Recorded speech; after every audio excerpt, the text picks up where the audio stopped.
Hi there and welcome once again to the channel. And for those of you who are new, you may not be aware that yesterday we examined the predicament that the Conservative Party is faced with.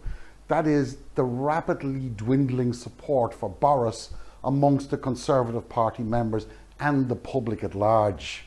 Now, as a direct result of a number of the requests we received to analyse the situation further, we've produced a brief insight into what it is those current MPs are concerned about, and honestly speaking, the results are quite startling and perhaps explains why Labour has hired their new strategist, former Gordon Brown advisor Deborah Mattison, author of Beyond the Red Wall, which is a great book, by the way.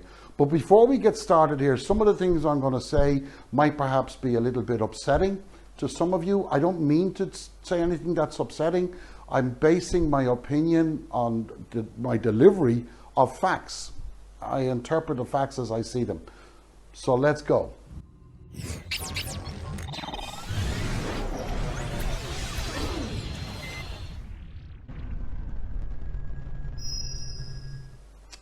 Now, we're all familiar that the Red Wall is now at the heart of politics.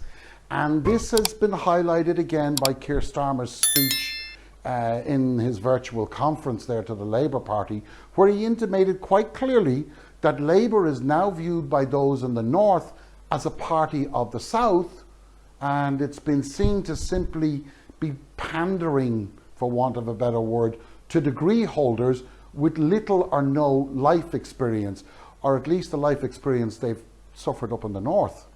Now, in short, Labour has lost that vital connect with its industrial heartland of the North that, let's face it, there's no doubt has been devastated over the last 4 decades by an ever-decreasing manufacturing production facilities that they could at one time depend upon. Look, we know that Thatcher smashed the union movement during the 70s or 80s. Of that there is no doubt, and some of the things she did were needed. However, what she failed to do, and what subsequent governments have failed to do, including the Labour Party, is introduce policies to replace those industries. Now, Labour adopted the approach of the same thing the Conservatives do, play the blame game, it's their fault. Though Blair, in fairness, did try to arrest that rhetoric, but as it worked for those Labour MPs to help retain their seats, they were happy to cling on to that policy. So rather than advocate the bold steps that needed to be made, they kept quiet.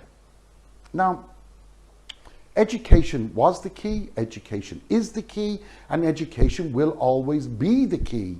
However, the message that education is the best leveler of the opportunity playing field has not been pursued with enough vigor, which leaves us to where we are today.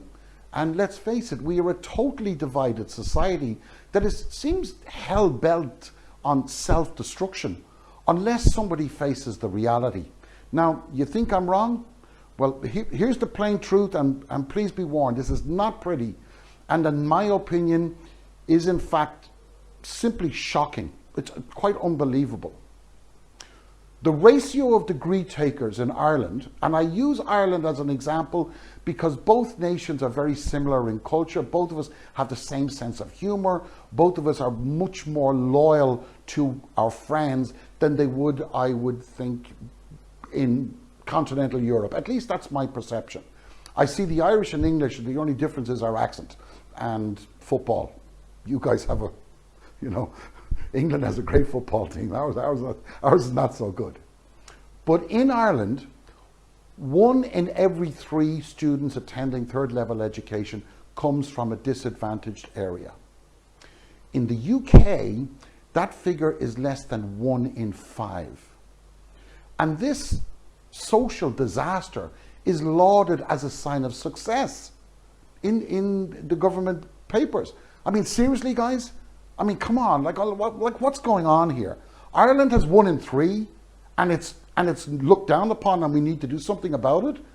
And in the UK, it's 1 in 5, and it's good. I mean, that's not right.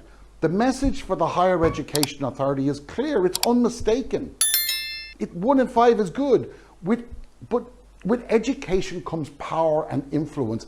And Deborah Mattison referred to this anomaly in her book, The Red Wall. The people of the North want to see investment and are tired, and most understandably now, a little jealous of the riches being bestowed, as they see it, upon those in the South.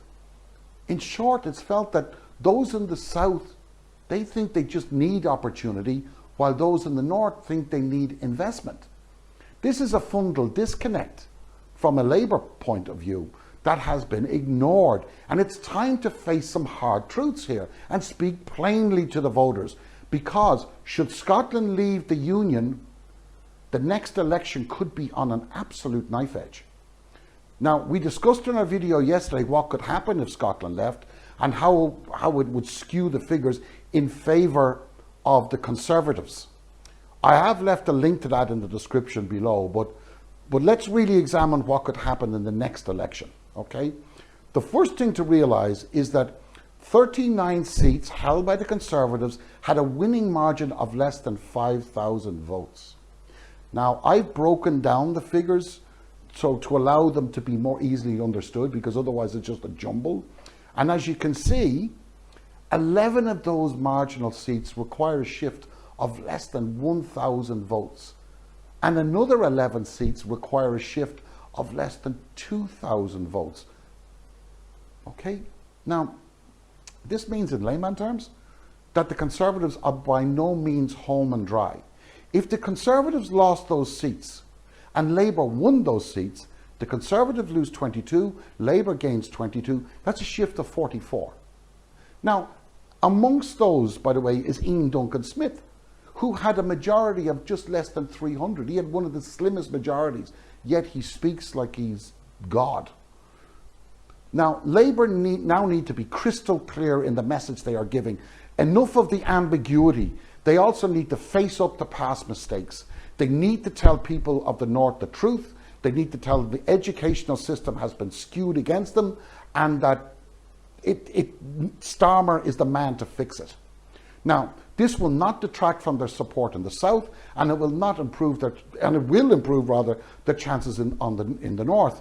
Now, I am not a big Labour supporter, nor am I a big Conservative supporter, but I do watch politics quite closely, and I've seen Labour fall, and the sheer fact that the Conservative parties got into power with Boris Johnson as a leader should really send warning signals out, you know. But when the Conservatives issue a policy statement, nobody pays attention because, one, they know Boris is a liar, and two, the Conservatives' corrupt mainstream media buddies will twist the message anyway to suit their advertisers' readership profile requirements.